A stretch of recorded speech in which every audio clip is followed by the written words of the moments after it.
और उसके साथ साथ द मॉडर्न क्लासिफिकेशन। अब जो क्लासिफिकेशन लिविंग चीज़ों की, सबसे पहले क्लासिफिकेशन की डेफिनेशन क्लियर करते हैं। क्लासिफिकेशन सिस्टम होता है क्या है, क्लासिफिकेशन क्या होती है। तो क्लासिफिकेशन हमारे पास एक ऐसी चीज़ है जिससे हम चीज़ों को अपने अपने ग्रुप्स में डिवाइड करते हैं। जैसे कि इसके स्कूल में क्लासेस होती हैं, ठीक है, क्लासेस होती हैं, फिर हम नॉलेज के हिसाब से प्रेप 1 में, नर्सरी में, क्लास 1 में, क्लास 2 में, ये एक एग्जांपल है, और क्लास 3 में, क्लास 7 में, क्लास 8 में बच्चों को जो है नॉलेज के हिसाब से, उनकी गेन की हुई नॉलेज के हिसाब से क्लासीफाई करते हैं, ठीक है, उनकी क्लासिफिकेशन करते हैं। तो इनको लिमिट करते हैं ग्रुप्स में। इसी तरह से लिविंग चीज़ों को भी, अभी हमारे पास कितनी स्पीशीज़ हैं, 1.5 मिलियन स्पीशीज़, ठीक है, यानी कि 15 लाख ग्रुप्स हैं लिविंग चीज़ों के। अभी इन 15 लाख ग्रुप ऑफ लिविंग यानी कि 15 लाख ग्रुप्स हैं लिविंग चीज़ों के, इनको डिवाइड करना था, इजीली स्टडी करना था। तो इनके लिए क्या कर दिया गया, इनको इजीली हमने कहा कि साइंटिस्ट ने, जो कि हमारे अर्लीस्ट साइंटिस्ट हैं, जैसे कि अरिस्टोटल, कार्लिनियस, ठीक है, तो इन्होंने क्या किया कि क्लासिफिकेशन सिस्टम मुतारिफ करवा दिया, जो कि लिविंग चीज़ों को, अभी मॉडर्न जो है वो सिस्टम जो है क्लासिफिकेशन का, वो लिविंग चीज़ों को 5 किंगडम्स में क्लासीफाई करता है। और वो 5 किंगडम्स हमारे पास जो हैं वो प्रोटोकिटिस्टा, ठीक है, प्रोकैरियोट्स, ठीक है, प्रोकैरियोट्स है, प्रोटोकिटिस्टा है, उसके बाद जिसको पहले मोनेरा, प्रोकैरियोट्स को पहले मोनेरा भी कहा जाता था, और दूसरे पे प्रोटोकिटिस्टा है, फंजाई है, एनिमेलिया है, प्लांटी है, ठीक है। अब लाइफ हमारे पास जो हमें मिलती है वो केमिकल फाउंडेशन पे मिलती है, ठीक है, लाइफ केमिकल फाउंडेशन पे हमें, life is based on the chemical foundation, ठीक है। मीन्स के जो भी हमारी बॉडी के मेटाबॉलिक रिएक्शंस होते हैं और वो केमिकली फाउंडेशन पे हैं, उनका मुनसर करते हैं केमिकल्स पे, जैसे कि एटम्स मिलके मॉलिक्यूल्स बनाते हैं, तो molecules are also chemicals, so these are things, and life deals with the chemistry as well, इसीलिए हम बायोकेमिस्ट्री भी स्टडी करते हैं। तो it's totally based on the chemical foundation, okay. Point number 17, homeostasis. अब होम्योस्टेसिस जो है मेंटेनेंस या फिर टू स्टे सेम, अपनी इंटरनल कंडीशन को मेंटेन रखना, ठीक है, इंटरनल कंडीशन को, जैसे कि बॉडी फ्लूइड्स को, ठीक है, यहाँ पे लिखेंगे बॉडी फ्लूइड्स, बॉडी के एनवायरनमेंट को मेंटेन रखना। अब इसके बारे में सबसे पहले हमारे पास बताया था वाल्टर बिकेनान ने, ठीक है। ये पॉइंट्स, काफ़ी क्वेश्चंस जो हैं पूछे जाते हैं टेस्ट में, तो आप एक एक पॉइंट को इजीली मीन्स के कवर कर सकते हैं, लेक्चर के थ्रू समझ सकते हैं। और होम्योस्टेटिक सर्वेलेंस क्या होता है, इसमें बॉडी जो है फीडबैक सिस्टम बॉडी का क्या करता है, जो कि सिस्टम को मेंटेन करता है उनकी नॉर्मल स्टेट पे, नॉर्मल रेंज पे मेंटेन करना इसको काम होता है। जैसे कि बॉडी का नॉर्मल रेंज हम कहें कि टेम्परेचर हमारा बॉडी का क्या होता है, ये भी बेटा पास्ट पेपर्स में आ चुका है, 98.6 फ़ारेनहाइट, ये नॉर्मल रेंज है। और बॉडी का फीडबैक सिस्टम या होम्योस्टेटिक सर्वेलेंस सिस्टम क्या करेगा, इसको मेंटेन रखेगा यहाँ तक, इसको बढ़ने भी नहीं देगा। अगर बढ़ जाता है तो डॉक्टर से रुजू करना पड़ता है, या फिर हम अपनी, हमारी जो लोकल डॉक्टर, जो कि बचपन से हमारी डॉक्टर होती है, हमारी अम्मी, पैरासीटामोल पहले से लेके बैठी होती हैं, ठीक है, पैरासीटामोल या पेनाडोल, ठीक है, तो उस डॉक्टर से रुजू करें या फिर रियल वाले डॉक्टर से रुजू करें, depends on you, okay.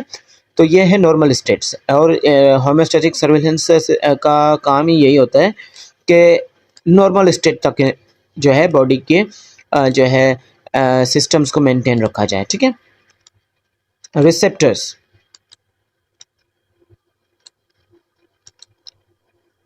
Receptors are sensory organs connected to the nerve system. अब रिसेप्टर्स क्या होते हैं, सेंसरी ऑर्गन्स होते हैं, ये हमारी बॉडी के बॉडी पे मिलते हैं और कनेक्टेड होते हैं नर्व सिस्टम से, जिसको हम CNS, सेंट्रल नर्व सिस्टम भी कहते हैं। और इसका काम होता है detect the changes and send the messages. ये हमें बॉडी पे कोई चीज़, फॉर एग्जांपल हमारे हाथ पे कोई चीज़ आ जाती है, इंसेक्ट वगैरह, तो वो फ़ौरन से डिटेक्ट किया जाता है, या टेम्परेचर बढ़ जाता है, गर्मी होती है, तो वो भी चेंजिंग डिटेक्ट हो जाती है। वो रिसेप्टर्स करते हैं, हमारी स्किन पे रिसेप्टर्स मौजूद होते हैं, जो कि क्या करते हैं, किसी भी चेंज को, तब्दीली को डिटेक्ट करते हैं, ठीक है, महसूस करते हैं, फील करते हैं, और हमारे सेंट्रल नर्व सिस्टम यानी कि ब्रेन को पहुंचा देते हैं। सेंट्रल नर्व सिस्टम, ठीक है, मेन ऑर्गन इनका सेंट्रल नर्व सिस्टम में क्या होता है, ब्रेन होता है। तो ब्रेन के पास क्या करेंगे, इसको पहुंचा देंगे, फिर ब्रेन इनको अफेक्टर्स के पास भेज देता है। अब there are two type of feedback mechanism. Feedback mechanism यानी कि होम्योस्टेसिस में फीडबैक मैकेनिज्म के दो टाइप्स होते हैं, पॉजिटिव और नेगेटिव। पॉजिटिव फीडबैक और नेगेटिव फीडबैक सिस्टम, ठीक है, मैकेनिज्म कह सकते हैं। इनका काम वैसे इनको आप चेक एंड बैलेंस सिस्टम भी कह सकते हैं। ये जाते हैं बॉडी को चेक करते हैं, बॉडी में कोई खराबी वगैरह, डिजीज़ वगैरह या मेल फंक्शनिंग वगैरह चेक करते, चेक करके ही ये सीएनएस को इन्फॉर्मेशन देंगे, ठीक है, थ्रू द रिसेप्टर्स। सीएनएस को जैसे ही ये इन्फॉर्मेशन देंगे तो वो इफेक्टर्स के थ्रू, इफेक्टर्स भी हम सेल्स हैं हमारी बॉडी में मौजूद होते हैं, तो उनके थ्रू क्या करेंगे, ये काम करेंगे। तो these are two type of positive and negative feedback system. A group of similar cells. अब सिमिलर सेल्स हमारी बॉडी में, जैसे कि ग्रुप ऑफ सिमिलर सेल्स को हम टर्म करेंगे टिश्यूज़। टिश्यूज़ क्या होते हैं, हमारी बॉडी जैसा कि आपको पता है कि तकरीबन 75 ट्रिलियन सेल से मिलकर बनती है, ठीक है, कितने, 75 ट्रिलियन सेल से मिलके बनती है। तो ये 75 ट्रिलियन सेल्स अगर एक दूसरे के साथ कोऑर्डिनेशन में काम करें तो हम उसको टिश्यूज़ टर्म करेंगे, जैसे कि कनेक्टिव टिश्यू। अब हमारे बोन्स जो हैं और ब्लड जो है वो क्या है, कनेक्टिव टिश्यू है, ठीक है। इसी तरह से और भी एग्जांपल्स हैं टिश्यूज़ के, लेकिन आप ये समझ लें कि हमारा ब्लड जो है वो एक कनेक्टिव टिश्यू होता है। फीडबैक मैकेनिज्म कैसे काम करता है, ये इंक्रीज करेगा या इनिशिएट करेगा चेंजेस को, जैसे कि platelets acting when the body bleeds, ठीक है। अब या तो ये इनिशिएट करेगा या तो ये क्या करेगा, इनिशिएट्स इंक्रीज, या तो ये इंक्रीज कर देगा या तो ये इनिशिएट करवाएगा। जब भी डॉक्टर बाजू पे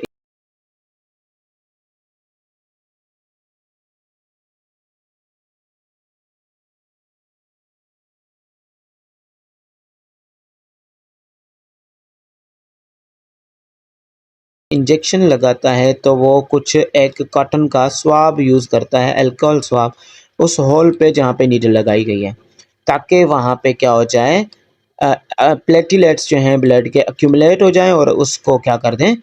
अब ब्लडिंग हो रही है, चोट लगी, फॉर सपोज चोट लगी, तो अब ब्लड कैसे रुकेगा, चोट लगती है तो ब्लड कैसे रुकेगा, तो हल्की फुल्की अगर चोट है तो प्लेटलेट्स क्या करेंगे, ब्लड में ही मौजूद होते हैं, वो क्या करते हैं, वो वहाँ पे उसको एक्यूमुलेट कर देंगे, यानी कि वहाँ पे उस एरिया पे क्या करेंगे, इकट्ठा कर देंगे, ताकि बॉडी जो है वो उस जख्म से जो है ब्लडिंग ज़्यादा ना आए, ठीक है।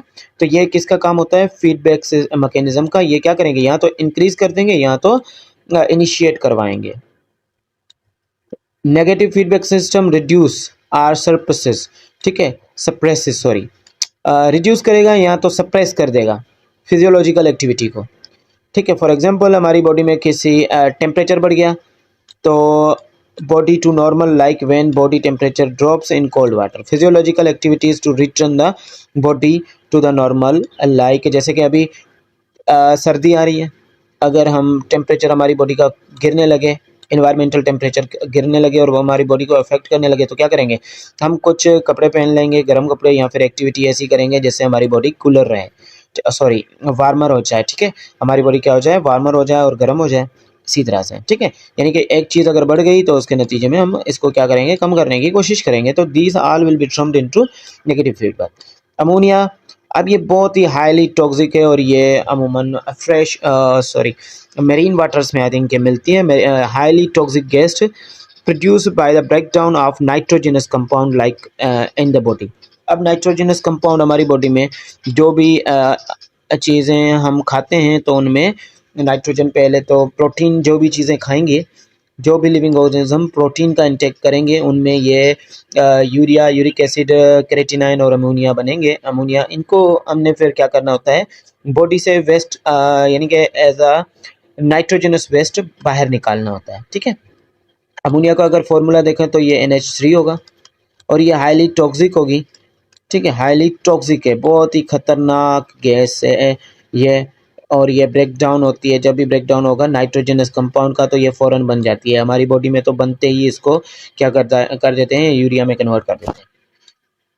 The organ involve in the urinary system, अब हमारे यूरिनरी सिस्टम में जो चीज़ें इन्वॉल्व हैं वो कुछ इस तरह से हैं। इसमें हमारे पास 2 किडनीज़, एक पेयर ऑफ किडनी या फिर 2 किडनी, यूरिटर्स आ जाते हैं। अब देखें यहाँ पे अगर किडनी बनाए तो कुछ इस तरह से, ये एक और किडनी बनाए। बेटा ये किडनी, मेरी ड्राइंग बहुत अच्छी है तो इस पे आपने फोकस नहीं करना, आपने फोकस करना है कंसेप्ट पे। और ये कुछ इस तरह से हमारे पास यूरिटर्स बन जाते हैं। यहाँ पे होता है ब्लैडर हमारे पास, ठीक है, और यहाँ पे होता है, इसके यहाँ पे कनेक्टेड होता है यूरिटर, सॉरी यूरिथ्रा, ठीक है। तो ये दो किडनीज आ गई, दो यूरिटर्स आ गए, ये एक यूरिटर, ये दूसरा यूरिटर, और एक ब्लैडर होता है, ये वाला ब्लैडर है, एंड द यूरिथ्रा, और यूरिथ्रा होता है, ठीक है। ये ब्लैडर से ट्यूब होता है, इन बॉडी के इंटरनली अंदरूनी हिस्से में रहता है, ठीक है। और ये फिर आगे जो है यूरिथ्रा होता है, ऑर्गन के पास जाता है, जो कि हमारा जो है वो यानी कि वेस्ट, नाइट्रोजनस वेस्ट को रिमूव करने के लिए ऑर्गन जो होता है, जैसे कि मेल में पीनस एंड वजाइना जो होता है फीमेल में, ठीक है। उसके साथ साथ है nephrons are the functional, nephron are the functional units of the kidney. Nephron क्या है? Functional unit of kidney. अब हमने जो ऊपर किडनी यहाँ पे लिखा, ये वाली किडनी, अब इनके फंक्शनल यूनिट्स यानी कि हमारी बॉडी के सेल्स हैं, तो उन सेल्स में से नेफ्रॉन को हम जो है वो क्या बोलेंगे?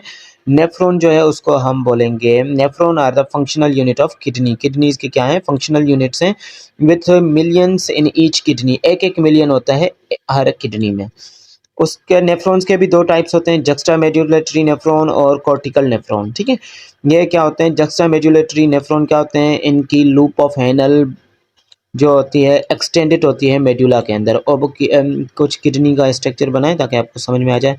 ये किडनी है, सपोज करें, फर्ज करें, अच्छी किडनी तो नहीं बनी लेकिन सपोज करें।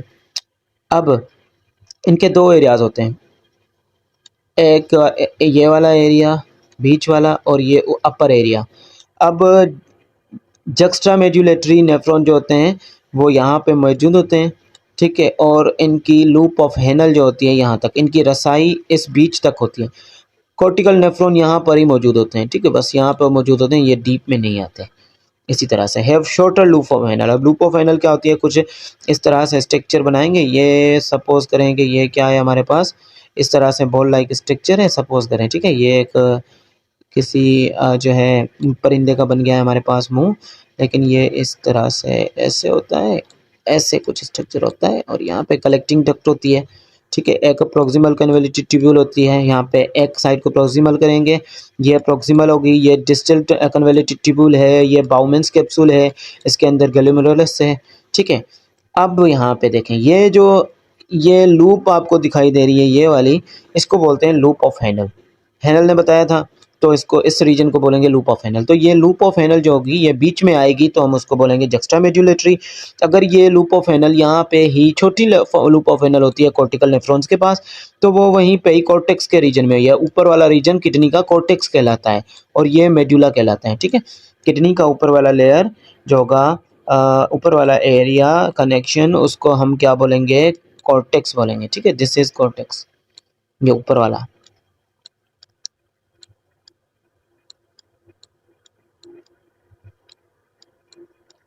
और ये जो है बीच वाला एरिया, उसको हम बोलेंगे मेड्यूला, ठीक है। हमारी किडनी जो होती है उसके बीच वाले एरिया को हम बोलते हैं मेड्यूला, ओके। और वो नेफ्रॉन यानी कि वो सेल्स, अब ये नेफ्रॉन क्या होते हैं? सेल्स होते हैं किडनी के, और 1 मिलियन, तकरीबन 1 मिलियन सेल्स होते हैं ईच किडनी में, ठीक है। और उसके बाद हम आएंगे